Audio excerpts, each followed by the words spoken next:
नमस्कार दोस्तों, मैं हूं ममता तिवारी और आप सभी का स्वागत करती हूं मेरे चैनल ममताज वे में। कैसे हैं आप सब? तो ये बताने के लिए कमेंट बॉक्स में हर हर महादेव हमेशा की तरह जरूर लिखिए। तो चलिए दोस्तों, आज हम इस वीडियो में जानेंगे।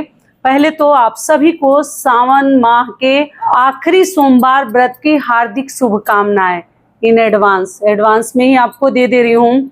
और दोस्तों, आप लोगों ने पूछा है कि दीदी आखिरी सोमवार व्रत के दिन समापन कैसे करें, उद्यापन हमें कैसे करनी है, उद्यापन करें या ना करें, और उस दिन हम पारण कैसे करें।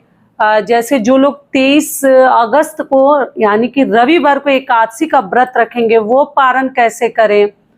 और अगला आप लोगों का प्रश्न है कि जो लोग 24 तारीख को एकादशी का व्रत ही रखेंगे तो फिर 16 सोमवार का व्रत रखेंगे तो वो जैसे भोजन अपना 16 सोमवार वाला नियम कैसे करें।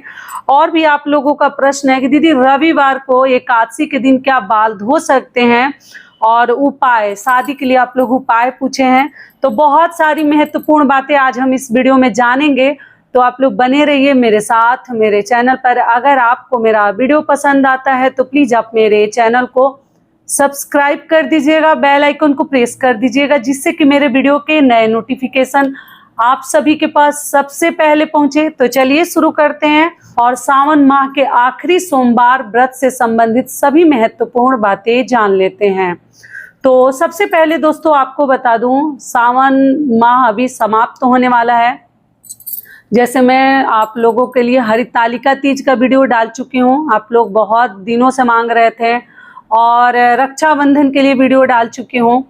और आपको बता दूं कि एकादशी के लिए जो पुत्रदा एकादशी है उसके लिए भी वीडियो डाल चुकी हूँ। बहुत कुछ समझा चुकी हूँ, लेकिन कुछ लोग बिना समझे जल्दी से प्रश्न कर देते हैं कि दीदी से बस क्वेश्चन जान लो और फिर पूछ लो और फिर वीडियो देखने की कोई ज़रूरत नहीं। तो वीडियो नहीं देखेंगे तो फिर आपको कैसे पता चलेगा कि मैं उसमें क्या बताई हूँ। सब कुछ बताई रहती हूँ, फिर वही क्वेश्चन आ जाता है। तो दोस्तों ध्यान से आप लोग देखिएगा, तो मुझे भी डबल मेहनत नहीं पड़ेगा। फिर एक तो वीडियो बना के सब कुछ समझाती हूँ, फिर उसमें से आप लोग तुरंत क्वेश्चन मतलब पूछ देते हैं, तो फिर दोबारा रिप्लाई देना। बताइए कितना मतलब ये सही है, आपकी नज़र से सही है या नहीं है, ज़रूर बताइएगा। दोबारा मेहनत आप लोग डबल मुझसे करवाते हैं।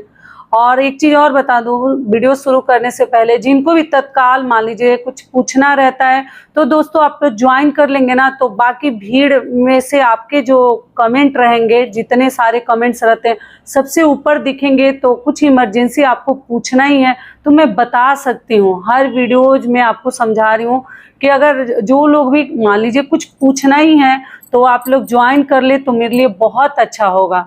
ऐसे मैं देखिए समय पे दूंगी रिप्लाई या नहीं दूंगी या एक दिन बाद दूंगी, कहीं वो व्रत समाप्त हो जाए तो फिर आप ही लोग का नुकसान है। तो देखती हूँ तभी देती हूँ जब समय मिलता है, तो लेट हो सकती हूँ, इसलिए वीडियो शुरू करने से पहले सोची कि आपको समझा दूँ। चलिए अब आगे जान लेते हैं सावन सोमवार। तो देखिए सावन माह 28 तारीख को यानी कि 28 अगस्त पूर्णिमा के साथ समाप्त हो जाएगा। उसके अगले दिन से भादो महीना शुरू हो जाएगा। आप लोगों ने भादो के गणेश चतुर्थी के लिए व्रत बोला है, और आप लोगों ने हलषष्ठी छठ के लिए व्रत मांगे हैं, तो मैं वीडियो डालूंगी, आप लोग घबराएं नहीं, सब व्रत आपको मिल जाएगा वीडियो हर व्रत का, ठीक है। तो ये उद्यापन के लिए आप लोग पूछे थे तो सोचिए ये वीडियो जल्द से जल्द बना दूं आप लोगों के लिए। तो देखिए आपको बता दूं, सावन सोमवार का जो व्रत है वो 24 तारीख को है, यानी 24 अगस्त को। आप लोग जैसे प्रत्येक सोमवार व्रत के दिन अच्छे से स्नान ध्यान करके तैयार होकर और हम शिव जी की पूजा करेंगे। घर में भी कर सकते हैं, मंदिर में भी कर सकते हैं, जहां आपकी इच्छा है आप लोग कर सकते हैं। दूसरी चीज क्या है कि जो लोग रविवार के दिन एकादशी का व्रत रखेंगे, रविवार के दिन ही एकादशी है, पुत्रदा एकादशी, तो आप लोग संतान की कामना करते हैं तो आप लोग ये व्रत कर सकते हैं, लेकिन पहली बार मत कीजिएगा, मैं बता के हर चीज डाल चुकी हूँ। अगला आप लोगों का एक और डाउट है कि दीदी रविवार के दिन बाल धोएं या नहीं धोएं, क्योंकि सोमवार के दिन हम शिव जी की पूजा करते हैं तो प्रत्येक रविवार के दिन बाल धो लेते हैं। तो सोमवार के दिन हम सोमवार व्रत के दिन पूजा पाठ करते हैं या 16 सोमवार का व्रत रखते हैं, तो आपको बता दूं, सोमवार को भी नहीं धोनी चाहिए, व्रत है, और इधर रविवार भी है, तो आगे कुआं पीछे खाई वही हालत हो गया है। तो इससे अच्छा कोई बात नहीं, आप लोग एकादशी की चिंता ना करें।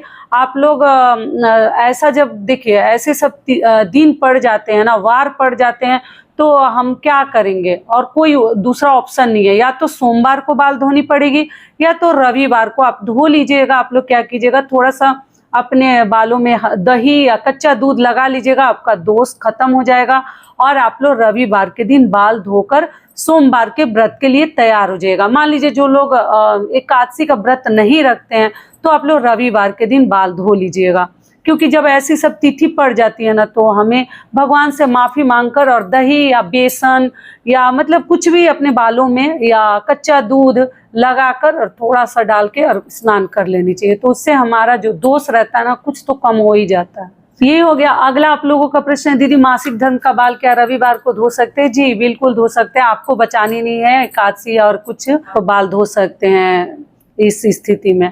चलिए अगला प्रश्न है कि दीदी सोमवार के दिन शादी के लिए कोई उपाय बताइए। तो देखिए, मैं तो जितने भी उपाय जानती थी मैं आपको बता चुकी हूँ, मैं वीडियो में बता चुकी हूँ।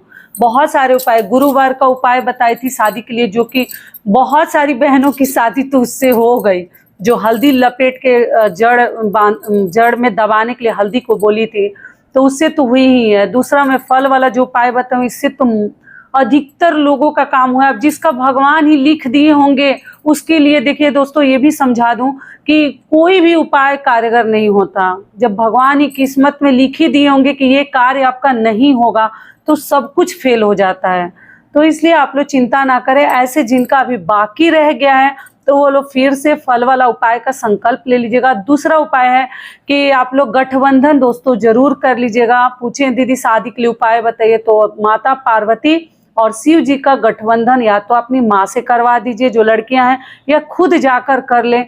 मान लीजिए मंदिरों में आपको शर्म आती है, लोग देखता है, नहीं कर सकते हैं, या पार्वती जी की प्रतिमा नहीं है, हर मंदिर में नहीं होता, केवल शिवलिंग ही रहता है, प्रतिमा दूर रहते हैं, तो भी नहीं कर सकते, तो घर में भी आप लोग गठबंधन वाला उपाय जरूर करके और आप लोग देखिएगा, भगवान चाहेंगे तो आपकी शादी जरूर होगी। और किसी भी मनोकामना के लिए और फल वाला उपाय भी साथ में दोस्तों जरूर कर लीजिएगा। मैं कई वीडियोज में डिटेल बताकर समझा चुकी हूँ, आप लोग चेकआउट कीजिएगा, ठीक है। और अगला सबसे बड़ा आप लोगों का प्रॉब्लम हो गया, दीदी एकादशी का भी व्रत रखेंगे? जो नहीं रखते हैं एकादशी का व्रत, तो चलो वो तो केवल सावन सोमवार का चौथा व्रत रखेंगे। और कुछ बहनें बोली है दीदी 2-2 दिन का व्रत कैसे रखेंगे? तो मैं आपको बता ही चुकी हूँ कि अपने शरीर से हमें कभी मतलब जोर जबरदस्ती नहीं करनी है। कोई एक स्किप भी कर सकते हैं, या तो आप जैसे एकादशी का स्किप कर दीजिए, या सावन सोमवार व्रत कर दीजिए। जितना होता है उतना ही करनी है, हमें जान नहीं देनी है, हमेशा समझाती हूँ। तो एकादशी का ही छोड़ दीजिए। और मान लीजिए जिनको दोनों करना है कि नहीं दोनों करनी है, तो आप कर सकते हैं। फलाहार का पूरा अच्छे से मतलब व्यवस्था रखिएगा, अच्छी चीज़ें खाइएगा कि शरीर में कमजोरी ना हो, खूब पानी पीजिएगा, दही दूध का सेवन कीजिएगा, ड्राई फ्रूट्स वगैरह खाइएगा। और जो बहनें बोली दीदी 16 सोमवार का व्रत करेंगे, तो आप उस दिन आटे से बनी हो, जैसे मीठा भोजन उस दिन शाम को करते हैं 16 सोमवार व्रत में, तो उस दिन आप लोग अनाज वाली चीज़ें ना खाएं। जैसे द्वादशी का पारण रहेगा, जो लोग मान लीजिए एकादशी 23 तारीख को रखेंगे, तो 24 तारीख को यानी कि सावन सोमवार के दिन, आखिरी सोमवार के दिन उनका पारण रहेगा। तो आप नॉर्मल शिव जी की पूजा पाठ कीजिएगा, क्योंकि पारण जैसे दोपहर में है दोस्तों, तो आप लोग चाय पानी फल फ्रूट सब कुछ ले सकते हैं। और दोपहर में आप लोग फलाहार ही कीजिएगा, मत खाइएगा। और जिनसे मतलब कुछ प्रॉब्लम है, नहीं रहा जाता है, तब सेंधा नमक का सेवन आप लोग कर सकते हैं। ऐसे सावन सोमवार व्रत में नहीं करते हैं, लेकिन मतलब मीठा ही खानी चाहिए। लेकिन मान लीजिए कि अगर शरीर में कुछ कष्ट है, प्रॉब्लम है, बीपी लो हो रहा है, तब आप लोग सेंधा नमक का सेवन कर लीजिएगा 1:30 बजे के बाद, मतलब 1:04। मैं वैसे वीडियो डाली हूँ, शायद 1:41 से पारण स्टार्ट है, तो आप लोग कर सकते हैं। और जो लोग दोनों दिन रखने में सक्षम है वो अपना रख लेंगे। और जिनका उस दिन एकादशी का व्रत ही है, जो वैष्णव लोग हैं, तो उनका तो बात ही नहीं है, वो तो फलहार पे दोनों पूजा पाठ अपना करेंगे, फल खाएंगे और शिव जी की भी पूजा करेंगे। और आपका एकादशी का भी करेंगे। लेकिन आप लोग 23 तारीख को कीजिएगा, मैं समझा के वीडियो डाल चुकी हूँ।